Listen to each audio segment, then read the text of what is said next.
24 horas antes del arrebatamiento. Quizás quieras ver este video de inmediato. Hoy quiero hablar de un grupo específico de personas que quedarán atrás el día del rapto. Según Timoteo capítulo 3, versículo 1 al 6, es un pasaje del Nuevo Testamento de la Biblia que proporciona una idea del carácter de las personas en los últimos días. Y todos sabemos que estamos viviendo en los últimos días, y las características que vemos enumeradas en este pasaje de las Escrituras son las mismas características que vemos que suceden en nuestros días y en nuestra era. El pasaje describe varios rasgos y comportamientos negativos exhibidos en las personas de los últimos tiempos. Estas características incluyen el egoísmo, el egocentrismo y un enfoque en los deseos e intereses personales por encima de todo. Las personas se volverán amantes de sí mismas, buscando ganancias y placeres personales sin tener en cuenta a los demás. Además, Pablo menciona que las personas en los últimos días serán impulsadas por la avaricia y el materialismo, que persiguen riquezas y posesiones a expensas de los valores morales. Se involucrarán en prácticas deshonestas y explotarán a otros para su beneficio personal. Pablo también destaca el predominio de la arrogancia, el orgullo y las actitudes jactanciosas entre las personas. En estos tiempos tendrán un sentido de superioridad y ostentación, una falta de humildad o gratitud. Sin embargo, hoy nos vamos a centrar en un versículo. Según Timoteo capítulo 3, versículo 5, dice la Biblia que tendrán apariencia de piedad, pero negarán la eficacia de ella. De a los tales evita. Aquellos que muestran apariencia de piedad son aquellos que exteriormente se muestran religiosos. Su comportamiento parece ser piadoso, pero es solo una fachada. Su religión carece de verdadero poder, como se ve en sus vidas sin cambios. Hablan de Dios, pero continúan viviendo en pecado y están contentos con este estilo de vida. Entonces, ¿cuál es una definición simple de piedad? Es vivir de una manera que refleje el carácter de Dios, obedecer sus mandamientos y buscar honrarlo y agradable en todas las áreas de la vida. Una definición aún más amplia de seguir la piedad es no pecar. La piedad es no pecar. ¿Cómo sabemos que Jesús era piadoso? Porque vivió 33 años en esta tierra sin pecar. ¿Quién es la persona más piadosa en tu iglesia? Bueno, es la persona que menos peca en tu iglesia. ¿Quién es la persona menos piadosa en tu iglesia? Es la persona que más peca. Ahora nuestra Biblia en 2 de Timoteo capítulo 3 versículo 5 nos dice que hay un grupo de individuos que tienen apariencia de piedad. Este grupo de personas quedarán atrás durante el rapto, y cuando sean dejados atrás después del rapto, un porcentaje de ellos se sorprenderán de que se quedan atrás, porque en sus mentes eran cristianos. Y un porcentaje de ellos no se sorprenderá porque saben que la forma en que han estado viviendo va en contra de la palabra de Dios. La verdad, tú sabes que Dios es eterno, sabes que Dios es invisible y omnipresente, por lo tanto sabes que Dios te está mirando y también sabes que un día Dios te juzgará. La verdad es que ustedes tienen las leyes de Dios, tienen la Biblia, conocen la Biblia, pero aún así no hacen lo que la Biblia dice. Ahí mismo está lo que se habla en 2 Timoteo capítulo 3, versículo 5. Teniendo apariencia de piedad, pero negando la eficacia de ella. 1 Tesalonicenses capítulo 4, versículo 16 al 17. Porque el Señor mismo descenderá del cielo con voz de mando, con voz de arcángel y con trompeta de Dios, y los muertos en Cristo resucitarán primero. Luego nosotros los que vivimos seremos arrebatados juntamente con ellos en las nubes para encontrarnos con el Señor en el aire, y así estaremos siempre con el Señor. Nos estamos moviendo hacia el rapto de la iglesia, y aquellos que tienen apariencia de piedad, pero niegan su poder, se quedarán allí. Ahora consideremos el escenario. 24 horas antes del rapto, el cielo no se volverá negro al mediodía, provocando una apariencia apocalíptica. El sol no dejará de brillar, y no habrá una abrumadora lluvia de meteoritos dominando los cielos. La gente no mirará hacia arriba anticipando el rapto. No habrá un gran terremoto que sacudirá los cimientos de la tierra, ni las olas rugirán incontrolablemente. Los relámpagos no destellarán incesantemente. Estos dramáticos eventos descritos no ocurrirán 24 horas antes del rapto. En cambio, la gente continuará viviendo sus vidas normales, ya sea de manera piadosa o impía. Imaginen la escena como un mundo apresurado con actividad. La gente se dedica a sus rutinas diarias, viviendo su vida cotidiana normal, ajena al momento inminente. La Biblia nos dice que cuando el rapto ocurrirá repentinamente. El mundo será tomado por sorpresa sin darse cuenta de lo que ha sucedido. Los piadosos estarán viviendo en alineación con la voluntad de Dios, mientras que los impíos continuarán en sus caminos pecaminosos. A diferencia de otros eventos proféticos, el rapto sucederá sin señales o anuncios previos. No habrá cuenta regresiva ni reloj que nos adviertan. La Biblia nos asegura que nadie sabe el día u hora, ni siquiera los ángeles en el cielo, sino solo el Padre. Esta verdad enfatiza la urgencia de vivir en preparación en todo momento, pero el rapto podría ocurrir en cualquier momento. Por lo que sabemos usted y yo y el mundo entero, podría ser 24 horas del rapto. En este mismo momento, algunos de nosotros podrían estar a 24 horas de respirar nuestro último aliento. ¿Estamos viviendo una vida piadosa? ¿Estás viviendo una vida piadosa? ¿Estás viviendo una vida piadosa o una vida impía? Recuerda la definición más simple de una vida piadosa.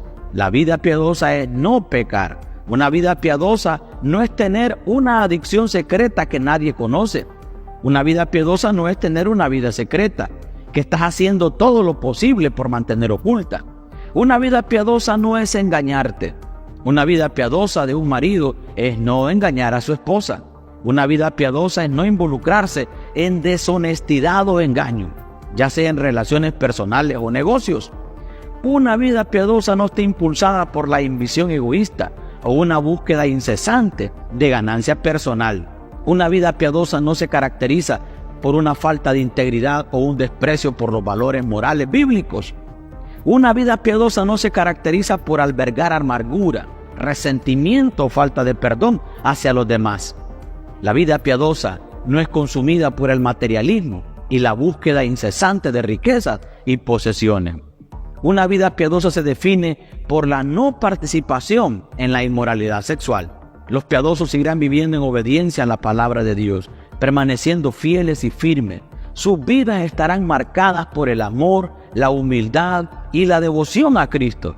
Por otro lado, los impíos persistirán en su rebelión, complaciéndose en los deseos mundanos y rechazando la verdad, que serán cegados por sus persecuciones pecaminosas sin darse cuenta de la inminente intervención divina. Ahora, ¿qué es la piedad? La piedad no es una cualidad mística, no es una vibra. La piedad no se trata de si puedes predicar o si una persona tiene algún don público. Las personas más piadosas pueden ser variedad de santos que nadie conoce o escucha. Nunca cometas el error de creer porque alguien tiene un gran número de seguidores o tiene una gran plataforma o una mega iglesia, esa persona es piadosa. La piedad no se trata de realizar milagros o realizar maravillas. La piedad se trata de no pecar. Piedad es vivir de una manera que refleja el carácter de Dios, obedeciendo sus mandamientos. Es no vivir una doble vida. Es no vivir una vida para cuando la gente está mirando. Es una vida completamente diferente cuando no hay nadie alrededor. Eso es piedad.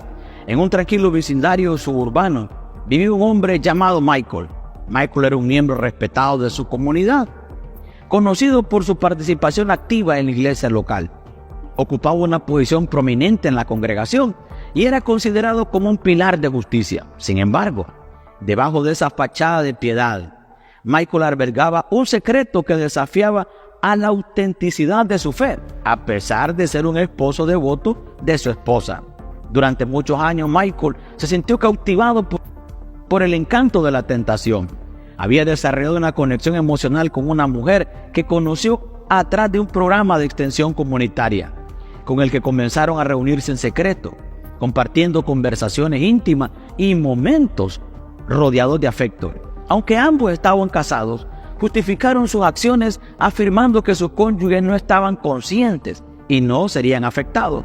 Michael se encontró dividido entre su compromiso con su matrimonio y la emoción de esta relación prohibida en un intento de justificar su infidelidad. Se convenció a sí mismo de que sus acciones no le negaban nada a su esposa.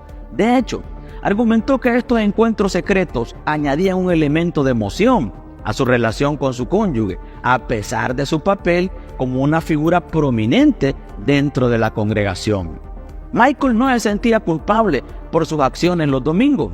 Michael asistió a la iglesia y participó efectivamente en la enseñanza de una clase.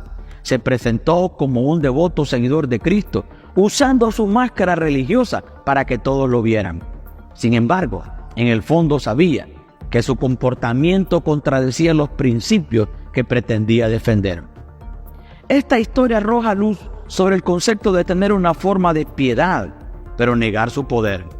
Las acciones de Michael expusieron la discrepancia entre su imagen pública como líder religioso y sus elecciones privadas.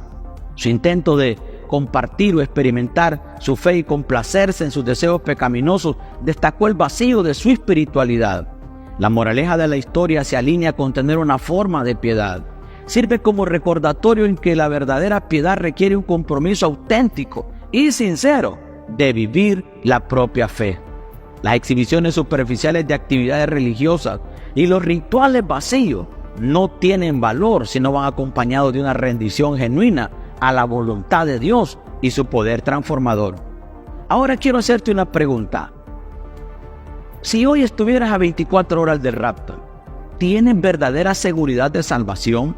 ¿O has vivido una vida impía teniendo una apariencia de piedad, pero negando el poder de la misma? Puedes preguntar, ¿cómo puedo vivir una vida piadosa enfocada en la cruz de Cristo? La cruz de Cristo no solo fue puesta allí para librarnos a usted y a mí de la pena del pecado, sino que también estuvo ahí para que vivamos vidas piadosas y para que muramos al pecado y digamos no al pecado. La cruz también estaba ahí para que el poder del pecado sobre nosotros sea roto. Hay quienes me escuchan cuyas vidas cristianas no son diferentes a las que eran hace años. De hecho, sus vidas siguen siendo las mismas que antes de la fecha en que afirmaban haberse convertido. ¿Qué vamos a decir de personas como estas? Tienen una apariencia de piedad, pero niega su poder. Estás diciendo que Dios te ha salvado, te ha llenado del Espíritu Santo y te ha redimido, pero continúas viviendo en pecado. ¿Qué vamos a decir acerca de personas como usted?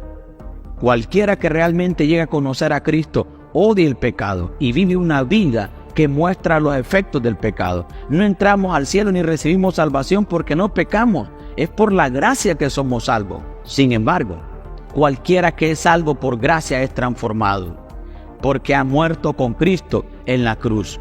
En conclusión, la palabra pronunciada conlleva un desafío de peso para aquellos que dicen ser seguidores de Cristo. Es un llamado a la autorreflexión y al examen de la autenticidad de nuestra fe. No podemos ignorar la cruda realidad de que hay individuos entre nosotros cuyas vidas cristianas no muestran ninguna transformación, permaneciendo estancadas y sin cambios a lo largo de los años. Surge la pregunta, ¿qué diremos de las personas que profesan la piedad pero niegan su poder? ¿Podemos realmente afirmar que somos salvos, llenos de la salvación, llenos del Espíritu Santo y redimidos por la sangre de Cristo, mientras continuamos viviendo de una manera contraria a sus enseñanzas? La salvación genuina en Cristo produce una profunda transformación dentro de los corazones y de la vida de los creyentes. La presencia interior del Espíritu Santo nos capacita para odiar el pecado y vivir de una manera que refleje nuestro amor a Dios.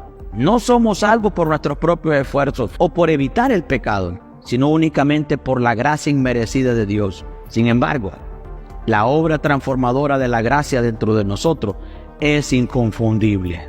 Los verdaderos seguidores de Cristo están llamados a abrazar la realidad de que hemos muerto con Él en la cruz. Esta identificación con la muerte de Cristo significa una ruptura profunda con el poder y el dominio del pecado en nuestras vidas. El viejo yo es crucificado y somos resucitados a una nueva vida en Él. Esta nueva vida se caracteriza por un odio genuino por el pecado, un deseo de santidad y un compromiso inquebrantable de vivir de acuerdo con la palabra de Dios. ¿Y tú qué opinas? ¿Estás listo si hoy viene Cristo? ¿Estás preparado si hoy fuera dentro de pocos minutos o dentro de pocas horas el arrebatamiento de la iglesia? Déjanos tus apreciaciones acerca de este tema y no te olvides de compartir este mensaje con los demás hermanos. Compártale esta palabra a tus vecinos, a tus amigos y diles que Cristo pronto viene. Dios te bendiga.